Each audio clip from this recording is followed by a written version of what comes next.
Assalamualaikum warahmatullahi wabarakatuh. Yang terhormat Bapak Sandi selaku dosen pengampu mata kuliah Data Warehouse dan Big Data, serta teman-teman sekalian. Perkenalkan kami dari kelompok 7. Pada kesempatan kali ini kami akan mempresentasikan materi mengenai salah satu tools yang sangat populer di dunia analisis data, yaitu Jupyter Notebook. Jadi sebelum kita masuk lebih dalam, izinkan saya memperkenalkan tim di balik materi hari ini. Jadi kami terdiri dari 7 orang. Ada saya, Clara Monica, kemudian rekan Saya Rizky Ananda Pratama. Saya Wahyu Syarif Pangestu. Saya Purwati Ayu Utami. Saya Dimas Satya Putra. Saya Nafisya Yaktias. Dan saya Muhammad Iqbal. Oke, jadi ini adalah agenda presentasi kita kali ini. Jadi kami telah menyusun 10 poin utama, di mana kita akan mulai dari memahami sejarah dan masalah yang ingin dibicarakan oleh Jupyter, kemudian membedah arsitektur teknisnya yang bersifat hybrid, hingga melihat bagaimana posisinya dalam arsitektur big data yang kompleks. Dan tentu saja kami akan menutupnya dengan demo langsung untuk melihat bagaimana Jupyter ini beraksi. Jadi tanpa berlama-lama lagi, mari kita mulai dari pengenalan dasar yang akan disampaikan oleh rekan saya. Oke, baik. Terima kasih atas pengantarnya. Sekarang kita masuk ke pertanyaan mendasar. Apa sebenarnya Jupyter Notebook itu? Jadi, Jupyter Notebook adalah sebuah aplikasi web berbasis open source yang memungkinkan kita membuat dokumen interaktif. Yang membuatnya istimewa adalah Jupyter dapat menggabungkan kode yang bisa dijalankan secara langsung, persamaan matematika, visualisasi data, hingga narasi teks dalam satu dokumen yang sama. Tool ini banyak digunakan untuk data cleaning, transformasi data, simulasi numerik, bahkan sampai visualisasi hasil analisis big data. Slide selanjutnya. Lalu kenapa harus Jupyter Notebook?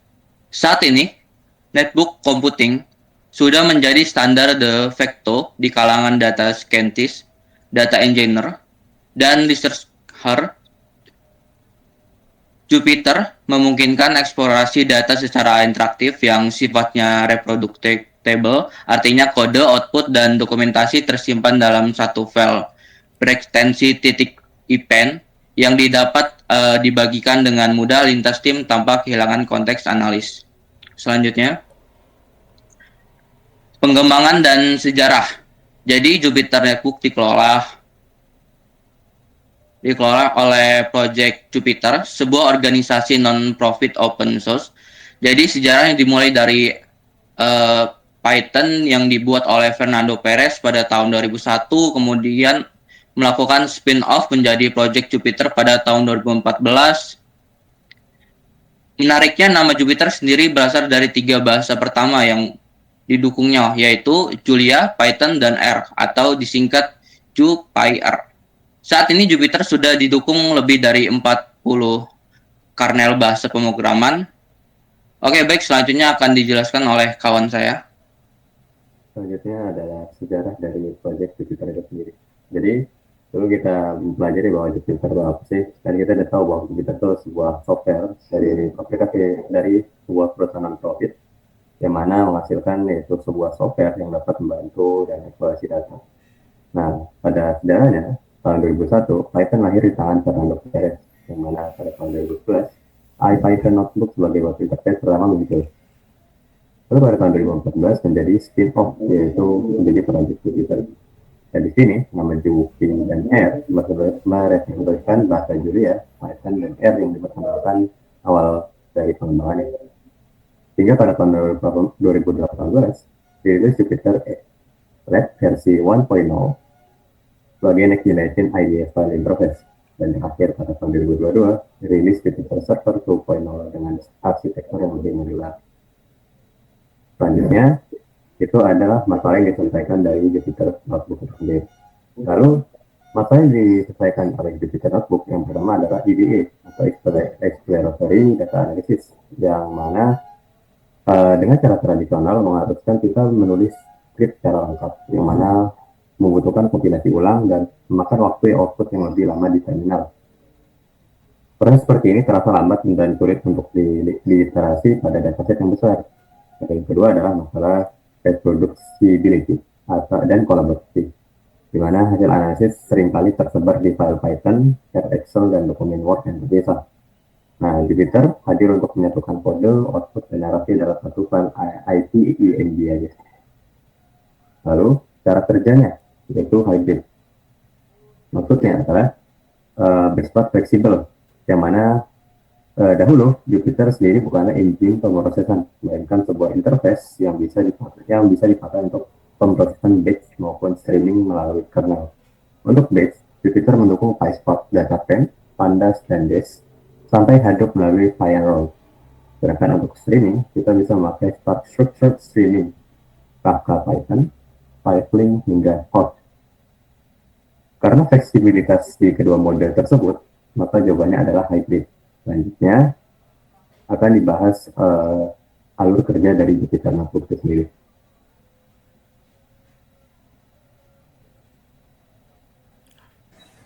Selanjutnya di sini ada alur kerja dari Jupyter itu sendiri, di mana yang pertama user itu berinteraksi dengan browser UI, Jupyter Lab atau notebook dalam menulis kode. Kemudian perintilan tersebut itu dikirimkan ke notebook server Python proses melalui protokol HTTP plus WebSocket.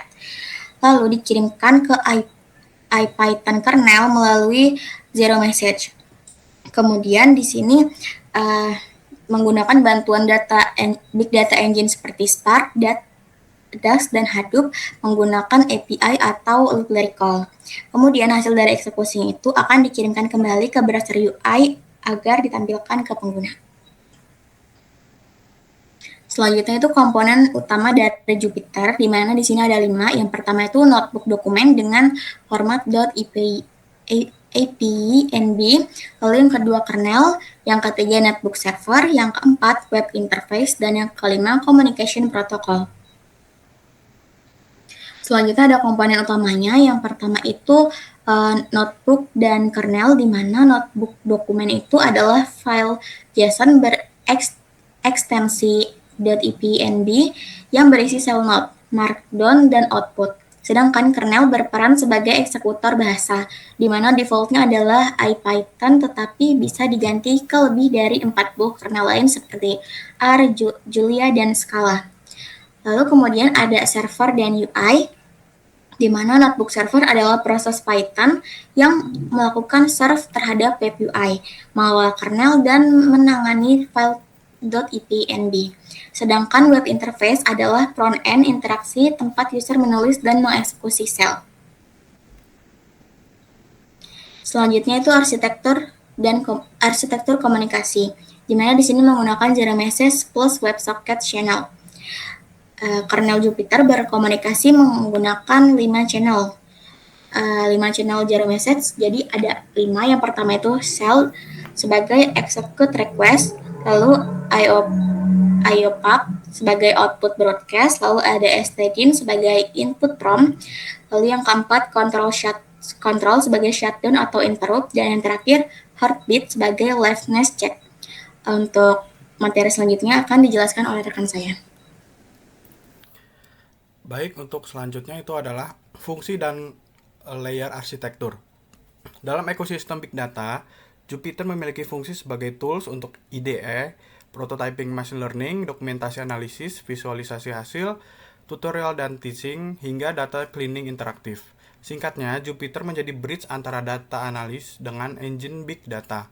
Pada arsitektur Big Data, posisi Jupyter berada di layer 4 sampai layer 5, yaitu analis dan visualization atau consumption layer.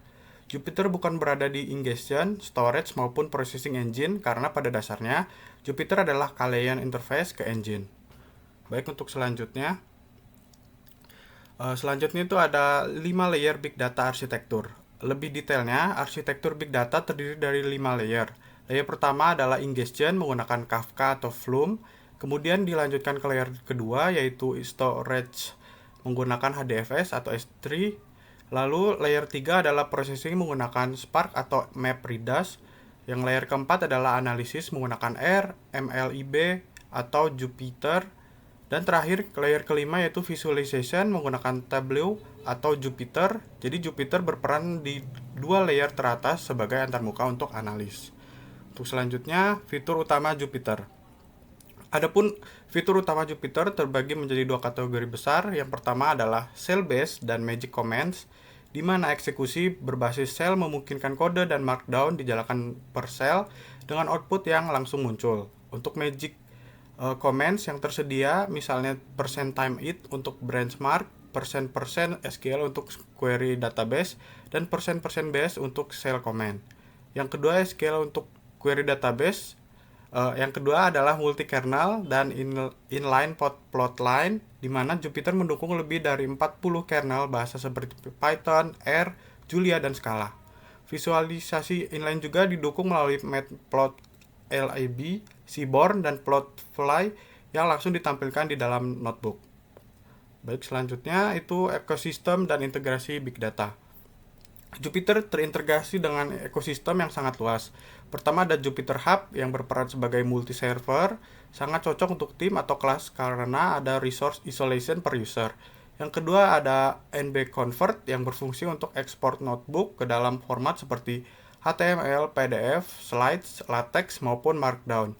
Dan yang ketiga adalah integrasi big data melalui FindSpark dan SparkMagic untuk PySpark, Dashboard hingga Databricks Runtime. Hal inilah yang menjadikan Jupyter sebagai entry point ke ekosistem big data. Baik, untuk selanjutnya akan dijelaskan oleh teman saya. Baik, di sini kita masuk ke studi kasus dengan judul Customer Segmentation. Jadi, ada sebuah perusahaan retail ingin memahami karakteristik pelanggannya agar strategi pemasaran dapat lebih tepat sasaran. Selama ini, promosi dilakukan secara umum kepada seluruh pelanggan tanpa mengetahui kelompok mana yang paling potensial. Perusahaan memiliki data pelanggan berupa usia atau age, kemudian pendapatan tahunan atau annual income, dan juga skor belanja atau spending score yang menunjukkan tingkat konsumtif dari pelanggan. Melalui studi kasus ini, dilakukan segmentasi pelanggan menggunakan algoritma K-means clustering untuk mengelompokkan pelanggan berdasarkan kemiripan perilaku belanja dan juga kemampuan ekonominya. Tujuannya adalah untuk mengidentifikasi beberapa kelompok pelanggan, misalnya pelanggan dengan pendapatan tinggi dan juga pengeluaran tinggi yang disebut pelanggan premium. Kemudian ada pelanggan dengan pendapatan tinggi tetapi belanja rendah yang berarti potensial untuk ditargetkan promosi. Hingga pelanggan belanja rendah berarti potensial untuk ditargetkan promosi. Dengan pendapatan rendah yang pengeluarannya bervariasi. Hasil clustering ini sangat membantu perusahaan dalam mengambil keputusan, seperti personalisasi promosi, strategi loyalitas pelanggan, dan juga optimal pemasaran berbasis data. Selanjutnya, dan di sini ada alur kerja dari K-means clustering sendiri, yang kami implementasikan di dalam Jupyter Notebook. Workflow ini mencangkup tahapan mulai dari data loading, pre-processing, penentuan jumlah cluster yang optimal, yang biasanya menggunakan elbow method, dan juga kemudian training model K-means, hingga visualisasi hasil clustering. Nah, seluruh proses tersebut dilakukan secara interaktif di Jupyter, sehingga setiap step bisa langsung dievaluasi outputnya. Selanjutnya, kami persilakan untuk membahas kelebihan kekurangan dan juga demo.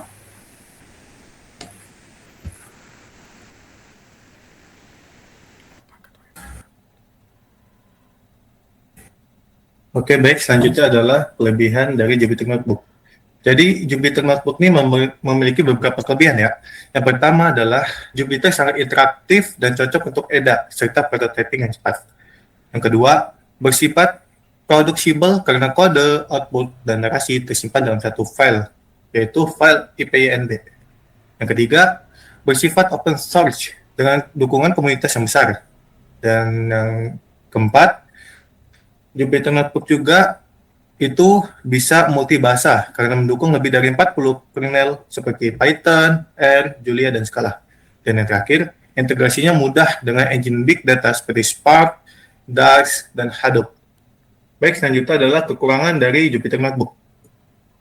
Jadi ada beberapa kekurangan dari Jupyter Notebook. Yang pertama, format JSON.IPYNB sulit di div di Git, sehingga membutuhkan tools tambahan seperti NBDIM. Yang kedua, Jupyter bukan untuk kode produksi karena struktur yang berbasis sel. Yang ketiga, kernel rentan mengalami memory leak. Yang keempat, ada isu keamanan jika dijalankan di share server. Dan yang kelima, linear execution mudah rusak karena urutan sel yang bisa saja berantakan. Baik, selanjutnya saya akan melakukan demo dari Jupyter Notebook. Jadi pertama kita perlu melakukan instalasi dari Jupyter Notebook. Jadi Jupyter Notebook ini sebenarnya mirip sama Google Colab. Bedanya kalau Google Colab kita bisa coding secara online, kalau Jupyter Notebook ini kita bisa coding secara offline karena ini menggunakan kernel dari komputer yang diinstal Jupyter Notebook. Untuk instalasinya itu cukup mudah ya, kita tinggal klik pip install notebook. Nah ini ya kita sedang menginstal notebooknya. Kita udah ada rilisnya di sini ya, artinya ini sudah terinstall. Selanjutnya kita buka aja Jupyter Notebook dengan cara klik Jupyter Notebook.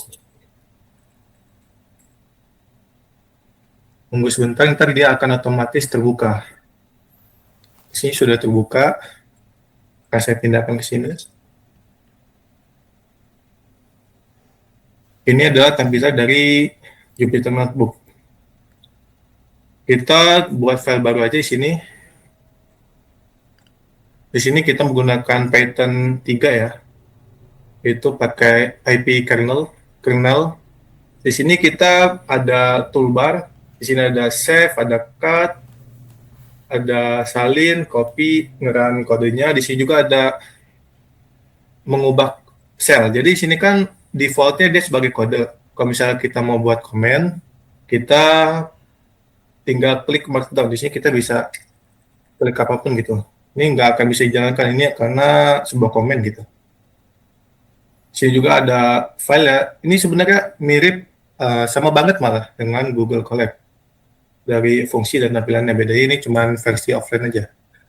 Terus di sini saya akan jalankan kode dari rumusan masalah tadi ya. Jadi kan udah dijelaskan sama rekan saya beberapa rumusan masalah gitu, studi kasus. Karena di sini saya udah coding di Google Colab, di sini saya akan pindahkan aja. Pertama kita tentu melakukan import library. Misal kita tulis import library. Ini sudah jalan ya, ini udah ada tanda 1 di sini, udah berjalan artinya. Coba kita, bentar, di sini kita perlu datasetnya ya. Ini kita pakai dataset ini. Saya ubah dulu ya.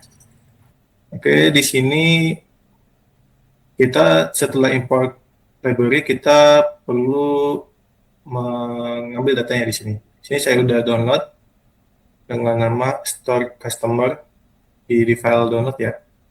Ini udah kebaca, ada 5 data pertama yang ada di store customer file ini.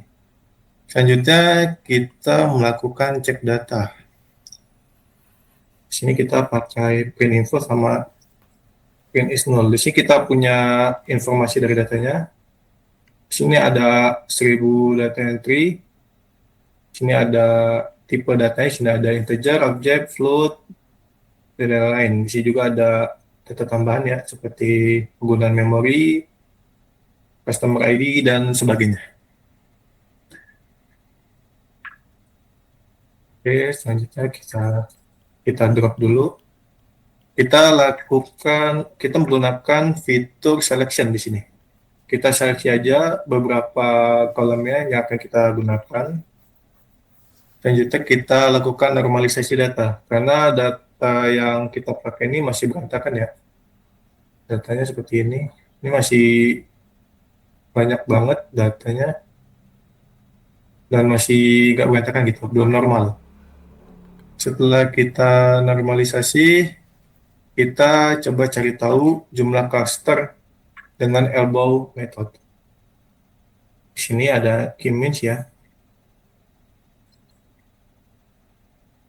Ini masih run. Di sini kita udah mendapatkan grafik dari elbow method. Di sini Y-nya itu WCSS dan X-nya itu jumlah cluster.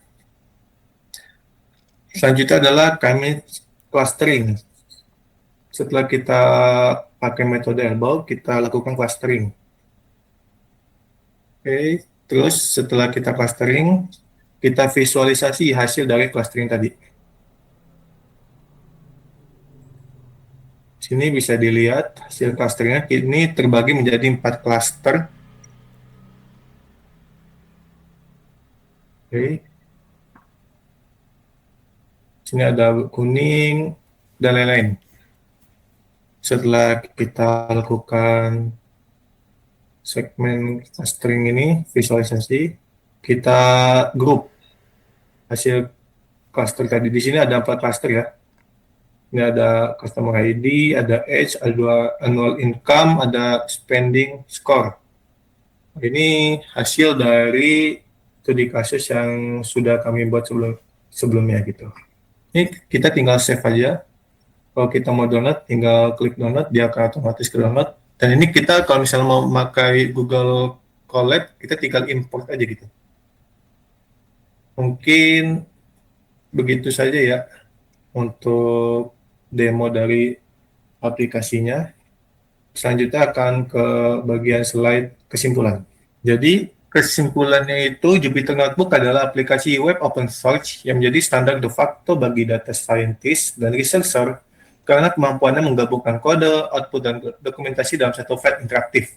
Perannya pada layar analisis dan visualisasi menjadikannya alat yang sangat relevan dalam ekosistem data, warehouse, dan big data, baik untuk eksplorasi data, prototyping model, maupun pengambilan keputusan berbasis data seperti yang ditunjukkan pada studi kasus customer segmentation. Baik, segitu saja. Saya kembalikan kepada moderator. Baik, mungkin itu saja yang dapat kami sampaikan pada presentasi kali ini. Kami ucapkan terima kasih atas perhatian Bapak dosen dan teman-teman sekalian selama presentasi berlangsung. Kami juga memohon maaf apabila masih terdapat kekurangan baik dalam penyampaian materi maupun penjelasan dari kami. Akhir kata kami akhiri, wassalamualaikum warahmatullahi wabarakatuh.